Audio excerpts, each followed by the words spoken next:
Alright, what's up YouTube? Sam here from Team Shaky Snake. We're going over my Purrely deck profile from the Broken Arrow Regional where I took 197th out of 308.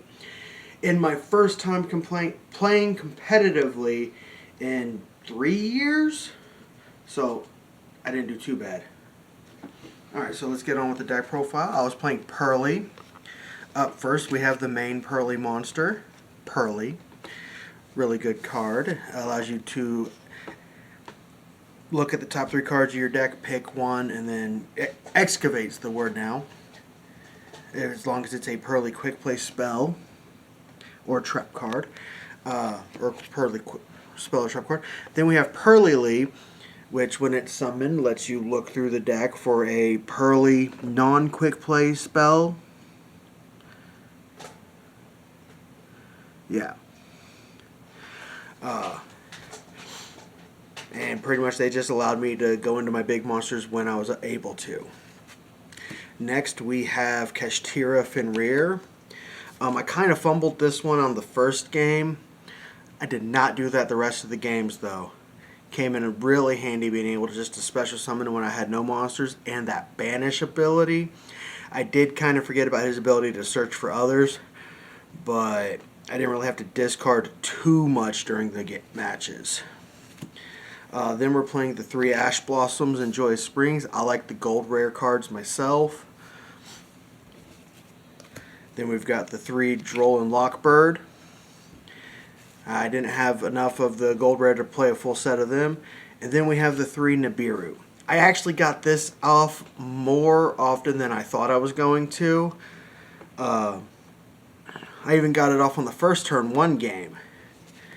I think it was against the Madolche player. I actually got it off on the first game. Alright, now we're moving on to spells. We have My Friend Purrely.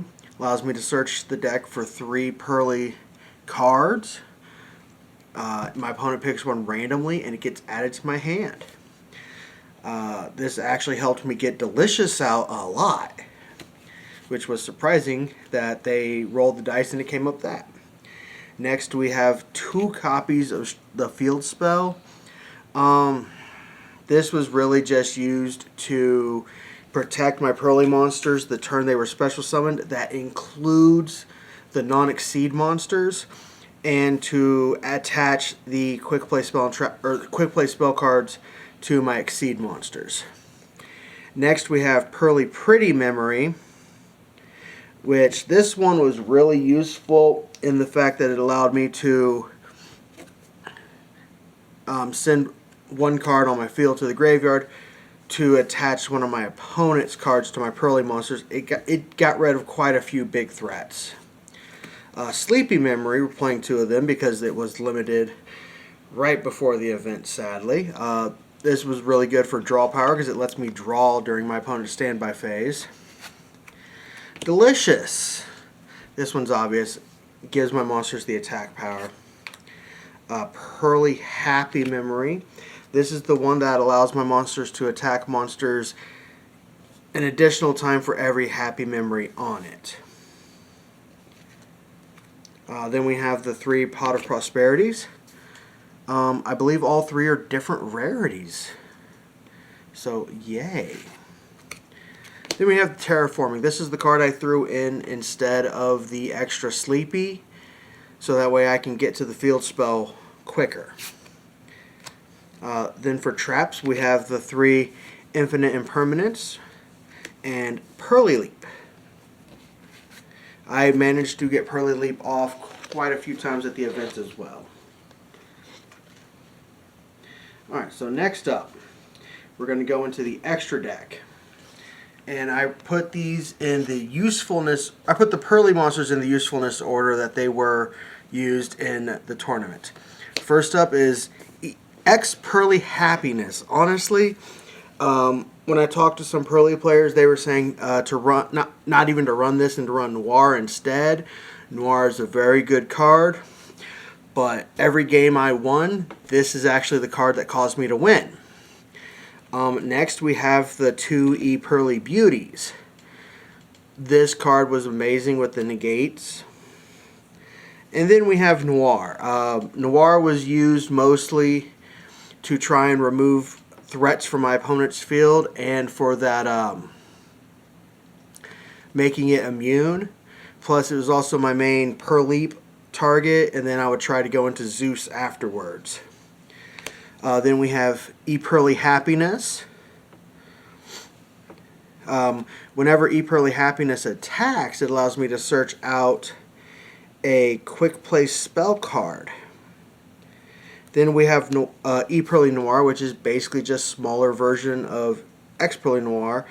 And then Plump. I managed to only get Plump out one time, and the moment I got it out, which was against the Dolce player, he targeted it to no end to get rid of it. Next we have Slacker Magician, which was used to go into Downward Magician, which was used to go into Zeus. I got Zeus off quite a bit. The problem was, in 3 of the games that I got Zeus out, my opponents immediately on their next turn went into Typhon. Or Typhon, which, speaking of, is right there. I managed to use my Typhon to get rid of their Typhons. Next we have the Link monsters, Relinquished Anima, IP Masquerena, and Condemned Dark Lord. These were mostly just used for my Pot of Prosperity targets, so I can get the extra card. I never actually summoned any of them. Alright, so next we're going into my side deck, which is pretty just basic. We have Dimension Shifter, Harpy's Feather Duster, Lightning Storm, ×2, 3 Cosmic Cyclones, Dark Ruler No More, and Summon Limit. Honestly, Dark Ruler No More and Cyclone were the only cards that I cited into the decks that I actually drew throughout the entire tournament.